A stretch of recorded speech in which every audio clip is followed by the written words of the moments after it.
Si hasta ahora hemos visto cómo la interpretación sesgada de la ciencia oficialista provoca que se lleguen a conclusiones bastante alejadas de la propia biología, en este episodio llegamos al culmen de la interpretación oficialista, la autoinmunidad. Un proceso en el que supuestamente tu cuerpo se vuelve loco y ataca a tus propias células. Hoy te presentaré otra perspectiva de lo que es la autoinmunidad, no con el objetivo de convencerte de algo, sino más bien con el objetivo de que abras la mente a la lógica biológica que siempre hay detrás de cualquier evento que comúnmente se llama enfermedad. Quédate hasta la conclusión de este episodio porque no hay una palabra de desperdicio en todo lo que he preparado hoy para ti. Comenzamos.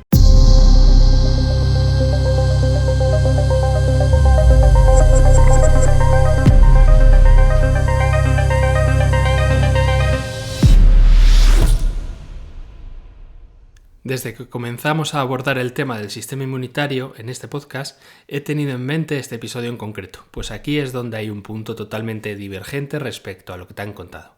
Y no solo divergente, sino radicalmente opuesto. En otros puntos sobre el sistema inmune hasta coincidimos en los mismos conceptos que la versión oficial, aunque la interpretación biológica siempre nos va a aportar algo más de sentido de lo que sucede que la versión oficialista.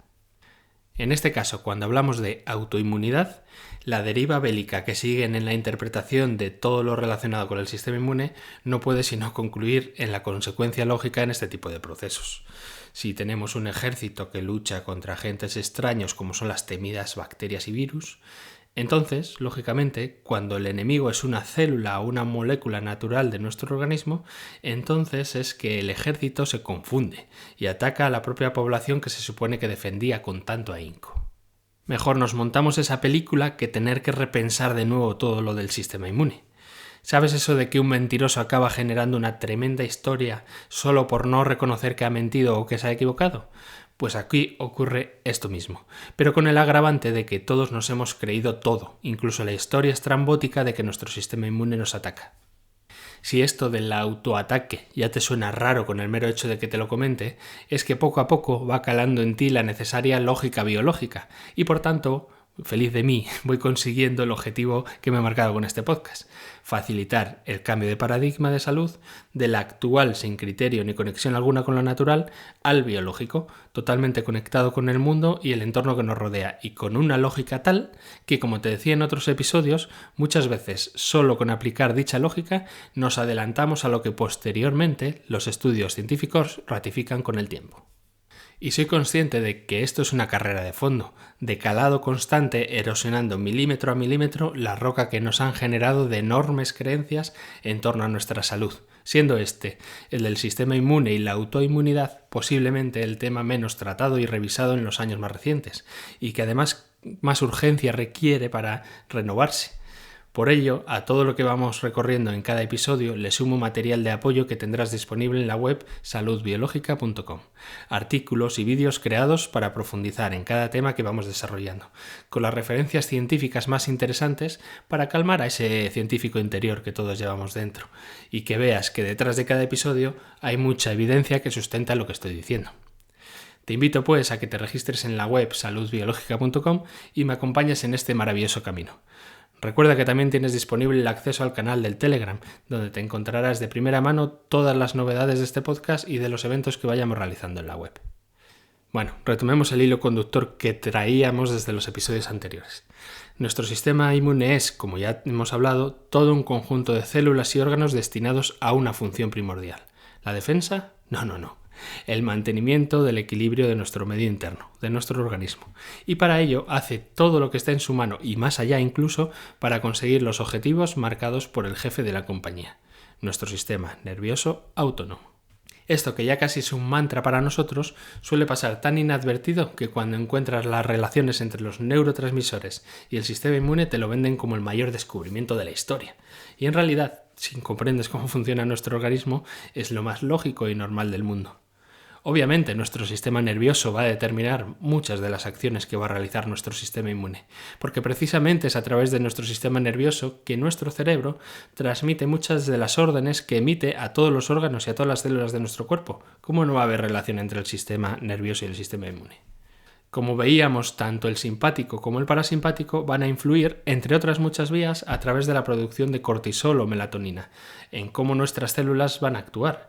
Con el cortisol y los neurotransmisores que son correspondientes al simpático, si estos están en concentraciones muy elevadas en el cuerpo, van a producir una inhibición generalizada de nuestra inmunidad, lo que llamamos una bajada de defensas, vamos.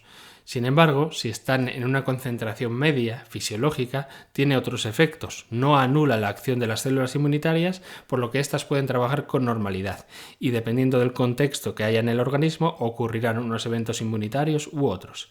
Y con la melatonina, relacionada con el parasimpático, ocurre la polaridad opuesta.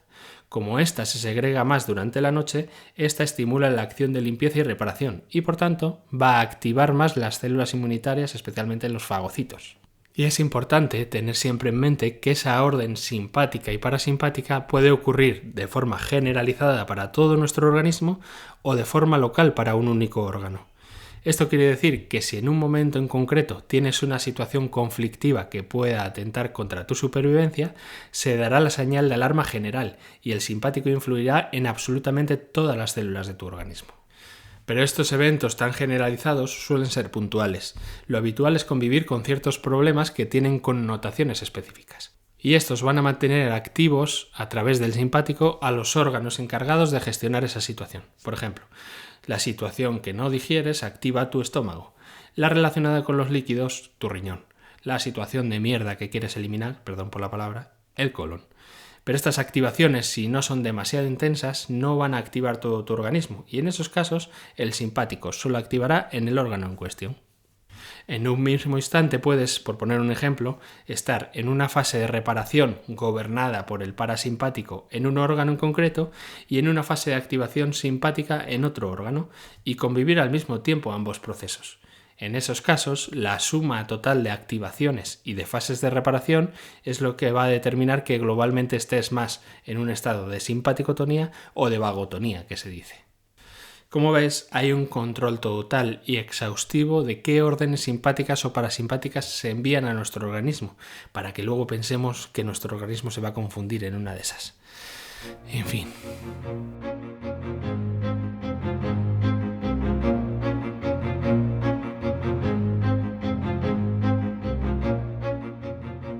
Te recuerdo todo esto del simpático y parasimpático porque es clave para comprender qué sucede cuando el ejército entrenado para eliminar a los peores terroristas del mundo de tu organismo se enfrenta al pueblo llano de tus células, como cuando los antidisturbios empiezan a luchar contra los manifestantes.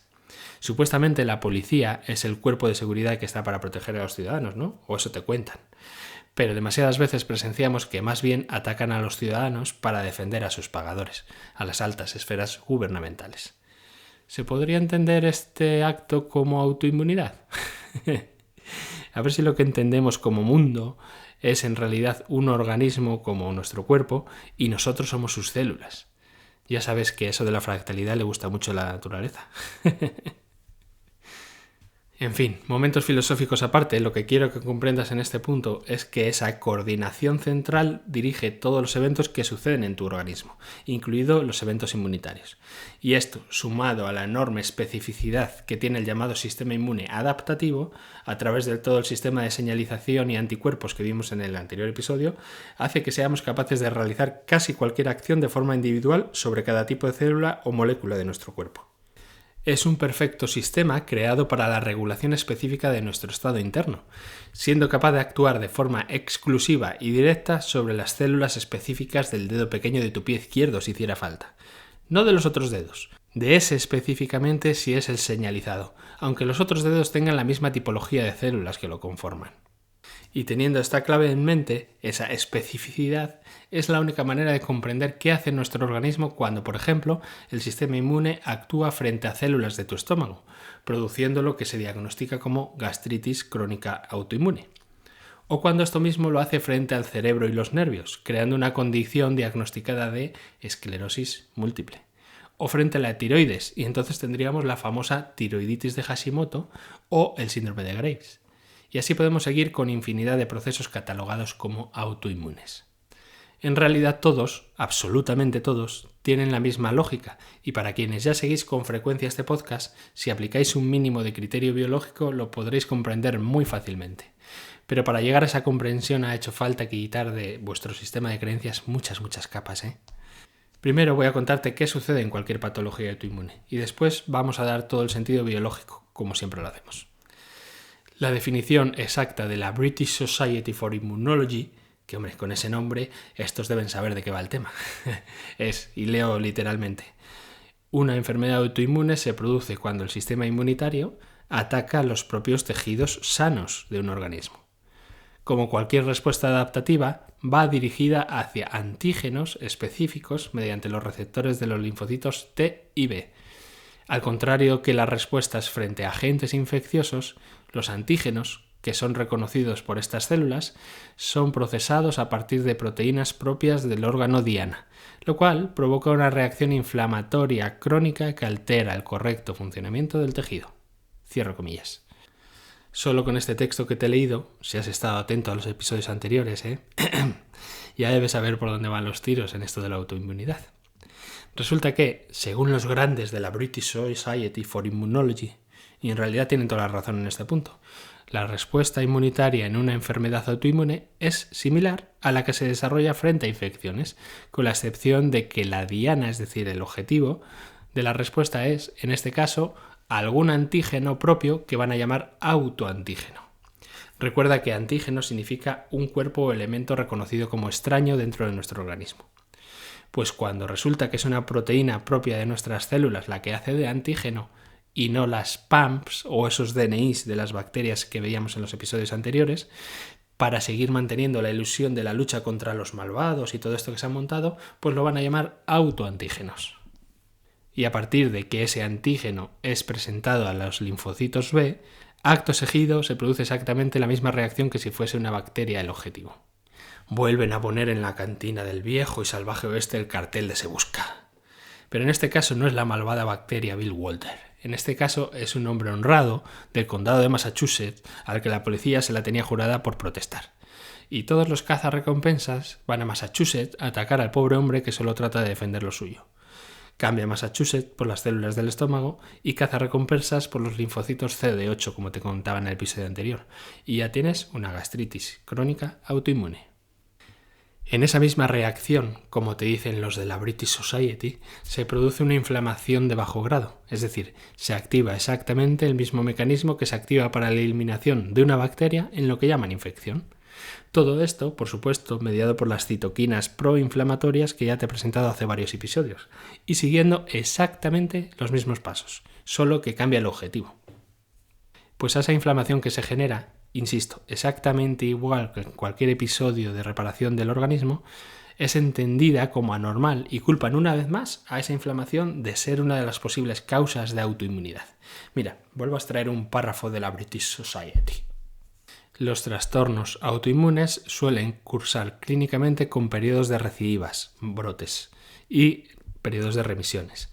Esto es debido a que coexisten, por un lado, un estímulo continuo proinflamatorio, causante de la enfermedad, en forma de autoantígeno, y por otro lado, mecanismos antiinflamatorios que tratan de controlar este proceso. La regulación de los fenómenos autoinmunes suele implicar tanto a células reguladoras específicas de antígeno como a citoquinas antiinflamatorias, como la interleuquina 10 o el factor de transcripción beta. Cierro comillas. ¿Qué nos están señalando aquí? Te lo traduzco, no te preocupes. Por cuestiones que en breve te explicaré, nuestro cuerpo marca como extraño, que por cierto, esto de marcar como extraño es otra interpretación errónea más. Te lo digo por si acaso. Bueno, pues marcan como extraño a una célula de nuestro organismo y eso constituye el antígeno que llaman. Mientras esté presente ese antígeno, la orden de eliminar esas células sigue vigente y para que eso se produzca constantemente tiene que haber una inflamación local para que puedan acudir las células inmunitarias de mayor tamaño al lugar. Recuerda que la inflamación lo primero que se produce es una dilatación de los vasos y los capilares gracias a algunas citoquinas proinflamatorias. Y como también te expliqué, cuando finaliza un proceso de reparación, se secretan las citoquinas antiinflamatorias para señalizar que ya se acabó el evento y que hay que retomar la normalidad fisiológica. Pues en una condición autoinmune, qué casualidad, pasa exactamente lo mismo. Bueno, el caso es que, como te dicen, suelen cursar con brotes. ¿Qué significa esto? Que es habitual que haya repetición del mismo evento, es decir, que frecuentemente se dé la orden de eliminar esas células y en muchos casos casi no se termina la primera acción de limpieza y reparación que ya se vuelve a ordenar la segunda. Imagina el caos que se puede producir en una manifestación algo violenta donde hay disturbios cada día. Todos los días se incendian los contenedores en las calles, todos los días se rompen escaparates, todos los días hay enfrentamientos con la policía. Por tanto, todos los días hay que enviar a los antidisturbios, a la policía a coordinar la zona, a los bomberos a apagar los fuegos, a los operarios de limpieza a restaurar las calles. Pero antes de que terminen de restaurar las calles nuevamente, se activa nuevamente el disturbio al día siguiente. Bueno, pues te puedes imaginar cómo quedan las calles después de eso. Imagínate algo similar en las células. Normal que cuando hacen una biopsia de un tejido relacionado con patología autoinmune se lleven las manos a la cabeza, pues esas células están normalmente muy dañadas. Las que se generan nuevas no les va a dar tiempo a confeccionarse enteramente porque están constantemente recibiendo nuevos ataques. Total, que hay una papilla de células de tejido, de células inmunitarias, de anticuerpos, de macrófagos y de citoquinas inflamatorias y antiinflamatorias que cómo no van a entender eso como algo patológico. Es normal, ¿no?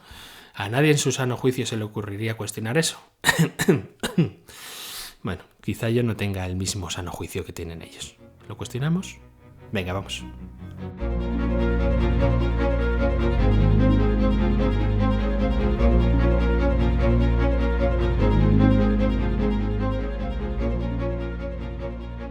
Pongamos primero algo de orden a todo este asunto. Para ello necesitamos ampliar nuestra perspectiva e integrar aquí al simpático y el parasimpático, como te decía. Como ya hemos hablado en muchas ocasiones, cuando los eventos ocurren de forma lineal sin que haya recidivas, todo programa biológico tiene siempre un mismo orden. Por eso se llama programa. Primero, en tu día a día normal, el simpático rige durante el día y el parasimpático durante la noche. Cuando tienes un evento biológicamente estresante, que como ya sabes casi de memoria, esto puede ser algo físico, como un cambio brusco de temperatura, por ejemplo, o algo figurativo, algo que te has interpretado en una situación como, por ejemplo, la posibilidad de que te echen del trabajo. Entonces, mientras dure ese evento estresante, se activa el simpático con todo lo que eso conlleva. Si necesitas recordarlo, te invito a que vuelvas a escuchar los primeros episodios del podcast donde te lo detallé. Cuando ese estímulo cesa o cuando tú solucionas o cambias la situación figurada, entonces cesa el impulso simpático y pasamos a una fase parasimpática. Esta, como ya te conté, es la fase de reparación y limpieza por excelencia, y es donde van a ocurrir todos esos eventos inflamatorios o infecciosos de los que venimos hablando más recientemente. Recuerda que te decía que si durante un proceso de inflamación volvía a ocurrir un evento estresante que afecte a la zona que está inflamada, se cortaba directamente la fase inflamatoria, o lo que es lo mismo, se secretaban citoquinas antiinflamatorias dando el aviso para finalizar bruscamente el proceso de reparación. Bien, pues cuando esto sucede, es decir, que antes de terminar el proceso de reparación vuelve a producirse un evento estresante estimulando el sistema nervioso simpático, es como que volviéramos al inicio del programa y por tanto nuevamente tras ese segundo estímulo simpático va a producirse un nuevo tiempo de parasimpático, es decir, un segundo momento de reparación y limpieza con su consecuente inflamación. A este evento le llamamos recidiva, o como te le dicen los de la British Society, esos serían los brotes, entre comillas, de una patología autoinmune. Pero espera, no nos adelantemos, vayamos paso a paso. Suponte que esa situación estresante que activa tu simpático se produce en un entorno de trabajo. Cada vez que estás en el trabajo se activa más intensamente el simpático. Y cada vez que llegas a casa, como ya no estás en esa situación, se activa el parasimpático para reparar y limpiar la zona afectada, produciendo una ligera inflamación local. Al día siguiente, vuelta a empezar. Nuevo estímulo simpático al que le seguirá nuevamente un tiempo de reparación y por tanto una nueva inflamación. Y así sucesivamente mientras sigues aferrado o aferrada a ese trabajo que no te gusta, pero como te dices cada mañana, pues es lo que hay, perpetuando así una situación biológicamente insostenible. Cada vez que se activa esa inflamación, se activa la cantidad infinita de eventos que ya conoces. Secreción de citoquinas proinflamatorias, activación de macrófagos, activación de neutrófilos, linfocitos, vasodilatación, edema local. Eventos que están enfocados en eliminar todos los tejidos dañados cada día durante esa fase simpática o estresante que te decía, limpiando además enormes cantidades de desechos metabólicos que produces por la tensión de tener que digerir, hacer cosas por obligación con las que no estás de acuerdo, que solo de pensarlo ya se te retuerce el estómago. Situación que además, por si se te había olvidado, hace trabajar extra a las células de tu estómago para producir más ácido estomacal. Hasta que llega de nuevo la noche y nuevamente el despliegue de macrófagos, neutrófilos, linfocitos, inflamación, etcétera, etcétera. Los primeros días que pasa esto, pues ni te enteras, la verdad. Pero a la tercera semana, la tercera semana de estar constantemente con la inflamación nocturna de la mucosa de tu estómago, junto con la nueva secreción matinal de ácido de estómago que irrita aún más esa mucosa ya alterada, pues empiezas a darte cuenta de que algo no anda bien. Pues notas ardores durante el día y dolor durante la noche. Pero bueno, no pasa nada. Seguro que es algo de lo que comiste que te sentó mal. Y siguen pasando las semanas.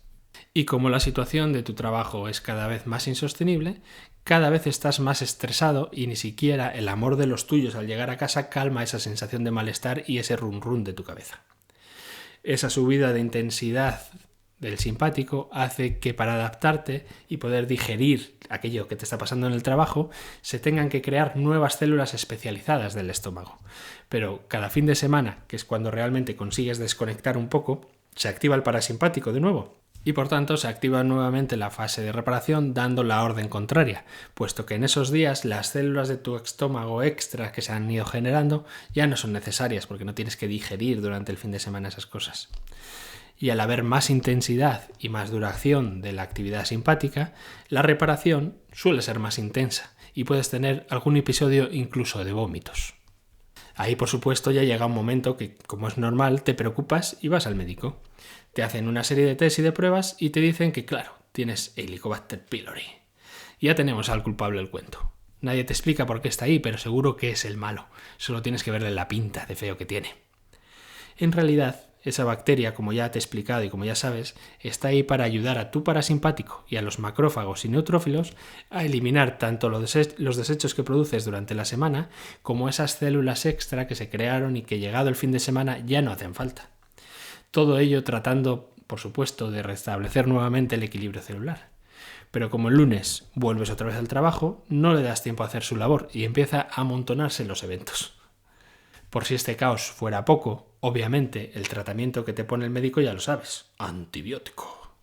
Y ese antibiótico lo que va a hacer es anular la ayuda de las bacterias que las células del estómago están recibiendo, y las pobres células del estómago desesperadas se quedan sin recursos. ¿Qué crees que va a hacer el cuerpo ahí? ¿Tirar la toalla? No, querido, no. Utilizará el último recurso que le queda, los linfocitos del sistema inmunitario. Mira, los macrófagos, neutrófilos, células NK y demás componentes de la respuesta innata que veíamos se encargarán de limpiar los desechos metabólicos, ya que las bacterias no pueden actuar por esa acción del antibiótico. ¿Y quién se encarga de eliminar las células que ya no se necesitan? Esas que se han ido creando para generar más jugo gástrico. Pues si no hay bacterias, toca llamar a los linfocitos. ¿Y para ello qué ocurre?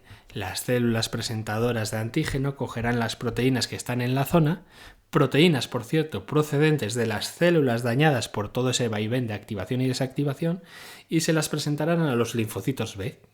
A partir de ahí se crearán anticuerpos específicos para las células de tu estómago y los linfocitos T empezarán a trabajar en la zona para fagocitar las células sobrantes y las proteínas señalizadas de esas células. Si en este preciso momento el médico pide una biopsia porque cuando te hizo esa gastroscopia vio muy feo aquello de la mucosa que tiene una pinta muy rara, pues verá ese popurrí que te decía anteriormente de células, proteínas, macrófagos, linfocitos. Y verá además que en analítica hay variaciones en los marcadores inmunitarios y presencia de anticuerpos, puesto que los linfocitos y neutrófilos no van a estar en sangre y están trabajando en la zona. Esa biopsia que hacen, más esa analítica que hacen, redoble de tambores, diagnóstico de gastritis crónica autoinmune. Ya tenemos un nuevo culpable. Por fin, el Helicobacter pylori puede descansar. Ahora los malos son los linfocitos que están confundidos. La noche les confunde, como decía aquel.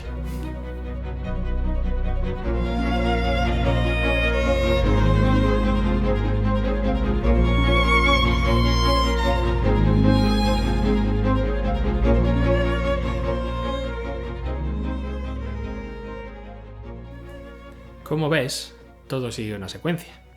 Pero este es solo uno de los escenarios posibles. Dependiendo del tipo de tejido que estemos hablando, tenemos unos eventos u otros.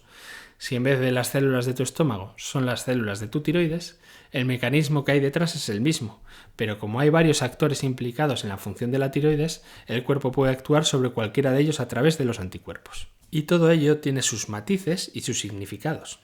De ahí que, por ejemplo, en la tiroides tenemos anticuerpos de los receptores de la TSH, que es una hormona que estimula la tiroides para producir las hormonas tiroideas. También puede haber anticuerpos que se llaman antitiroglobulina. La tiroglobulina es una proteína que participa en la producción de hormonas tiroideas también y que dependiendo de su concentración en sangre estamos ante una mayor activación de la tiroides o una menor activación. Y también hay anticuerpos de otro actor, como son los anticuerpos anti-TPO, que se llama, que son anticuerpos frente a la peroxidasa tiroidea. Este nombre raro en realidad es una enzima que va a participar directamente en la creación y en la producción de T3 y de T4, que son las hormonas de la tiroides. Ahora pensemos un poco si no se te han frito las neuronas con todo lo que te vengo diciendo. Si se generan anticuerpos para que los linfocitos actúen frente a estos elementos en la tiroides, ¿no podría ser que en vez de ocurrir algo patológico, el cuerpo esté queriendo regular la acción de la tiroides a través del sistema inmune? Pues bueno, efectivamente así es. Dependiendo de qué anticuerpos genere y por tanto qué proteína o qué enzima sea eliminada por los linfocitos, tendremos un resultado de hipotiroidismo, es decir, menor producción de hormona tiroidea, o de hipertiroidismo, es decir, mayor función tiroidea. Pero en esto, como están presentes los anticuerpos y participa el sistema inmune, pues lo anotan como algo anormal, teniendo Hashimoto si es hipotiroidismo o teniendo síndrome de Graves si es hipertiroidismo. Para explicarte esto en detalle y que lo comprendas perfectamente necesitaríamos una formación completa que seguramente en el futuro pues tengamos ocasión de hacer. Estate atento a los anuncios que voy haciendo a través del canal de Telegram. Ahora, una pregunta.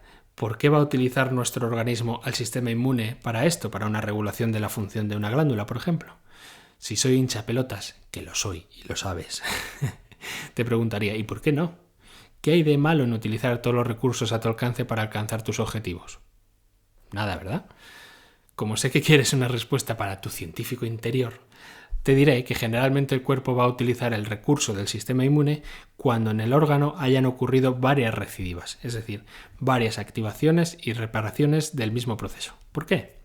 Por lo que ya has visto en el ejemplo que te he puesto. Cuando se producen recidivas, se empiezan a mezclar citoquinas pro y antiinflamatorias, casi en el mismo momento, y eso va a traer un baile inmunitario importante. Como no se termina de producir la reparación completa celular, esas células que quedan mal formadas y o dañadas son susceptibles de ser eliminadas porque no pueden cumplir correctamente su función. Entonces, en ese momento, se activa el mecanismo del antígeno señalizando esas células en concreto para ser eliminadas. Este es el mismo mecanismo que el cuerpo también utiliza en la eliminación de células oncológicas con la actuación de los famosos linfocitos CD8 que te decía. Pero como el cáncer es malo, entonces debe ser muy bueno que esto ocurra y por tanto cuanto más alto y activo esté el sistema inmunitario, mejor luchará frente al tumor.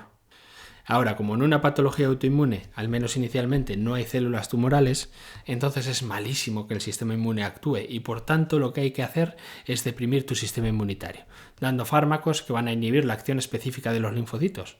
O directamente, ¿qué más da? Inhibimos todo el sistema inmune y listo. Así nos ahorramos que le dé al cuerpo por atracar otra zona.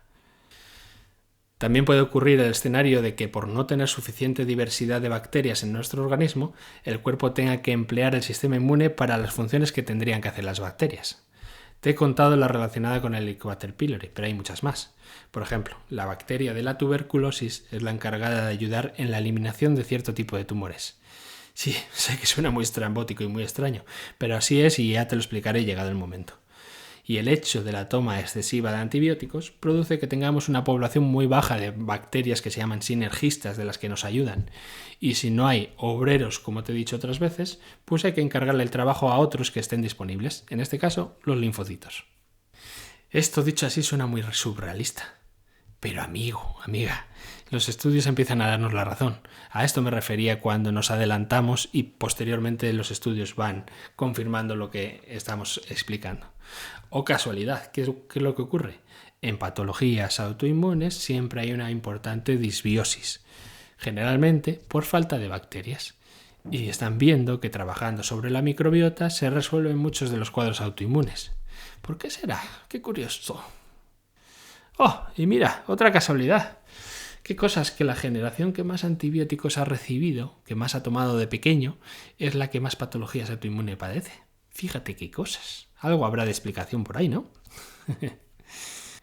Vale, Roberto, pero entonces, ¿qué hacemos ante una patología autoinmune? A mí me da igual todo esto. Dime la solución, dame la pastilla, por favor. Mira, es bien sencillo. Si has comprendido algo de todo lo que te he dicho en este episodio, te darás cuenta de que en la mayoría de los casos, hay algunas excepciones que ya os iré contando, pero en la mayoría de los casos lo que está ocurriendo es que hay un proceso, un programa que no puede concluir y por tanto un tejido que no puede terminar de repararse. Céntrate, por tanto, en dar los recursos que el cuerpo necesita para ese proceso en concreto. Vale, ¿cuáles son, Roberto? Mira, la base es la misma que te indiqué en el episodio de cómo optimizar tu sistema inmune. Pero dependiendo del órgano que estemos hablando, hay que puntualizar unas funciones u otras y matizar algunos puntos. Pues los síntomas que da una esclerosis múltiple no tienen nada que ver que los que da una tiroiditis de Hashimoto, por ejemplo. En los próximos episodios iré desgranando las patologías más frecuentes a nivel autoinmune para que veas este mismo esquema repetido fractalmente en cada contexto y en cada órgano. Y ahí podremos dar soluciones específicas para cada caso. Te invito a que si te está interesando este tema, compartas este episodio con todos los que conozcas que tengan alguna patología autoinmune, para que de una vez por todas tengan una explicación real de lo que su cuerpo está haciendo y puedan reconectar nuevamente con su propia biología. Entra en el canal de Telegram para tener mucha más información de este tema y para preguntarme todas las dudas que te surjan. Y ya sabes, nos sentimos en el próximo episodio.